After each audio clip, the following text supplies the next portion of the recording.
Chapter 9, Light and Photography. The word photography comes from two Greek words.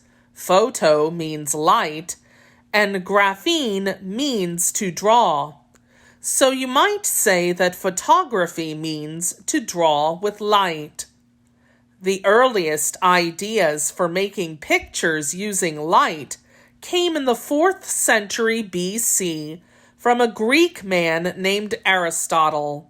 He observed and made notes about how light acts.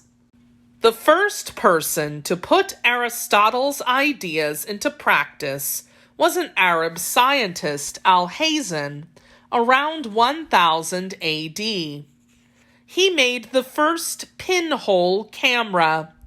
It was a box with a small hole in one side.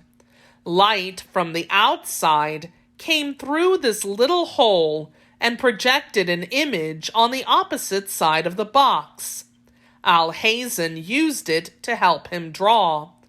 His camera did not take photographs as we know them today.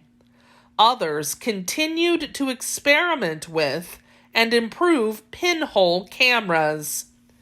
Even today, some people still enjoy making their own simple pinhole cameras. Pinhole cameras do not have lenses. There is just a small hole on one side of the box that lets light into the box. A figure is projected on the opposite side of the box. The first thing similar to a photograph was made in 1826 by a Frenchman named Joseph Niepce. He invented what were called heliographs. Helio is the root for sun. He used sunlight to create images.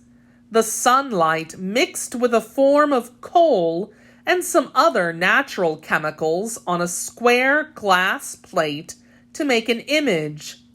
It took 8 hours in the sunlight before the image appeared. Then it faded.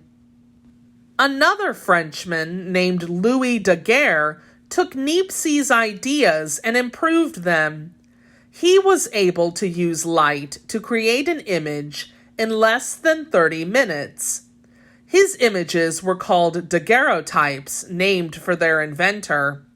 Daguerrotypes used light-sensitive chemicals like silver and iodine to make an image on a metal plate.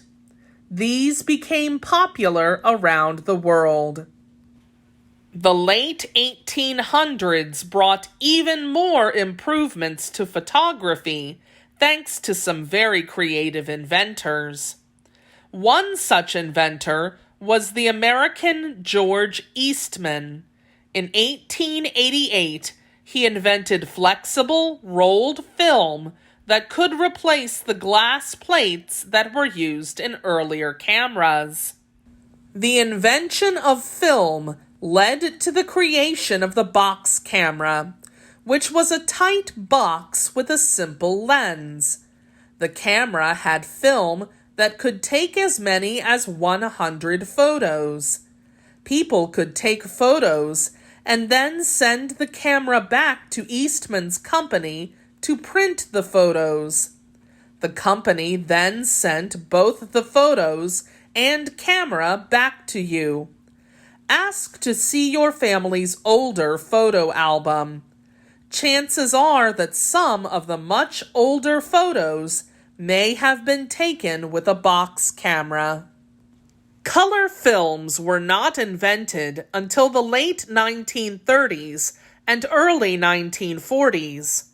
By then, most families owned at least one camera, and photo albums became a common household item.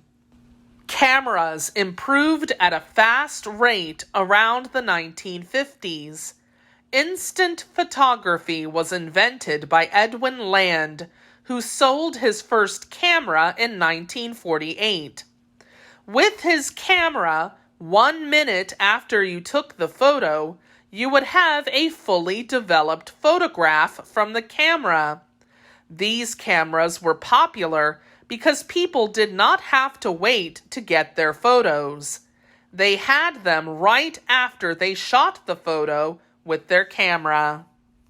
Chances are that if you or your family has a camera now, it is a digital camera. Digital cameras do not use film like the early cameras described previously. Digital cameras have a special computer chip that takes the place of film. In fact, many cell phones now also have digital cameras. Imagine how amazed the early inventors would be to see all of the cameras we have today.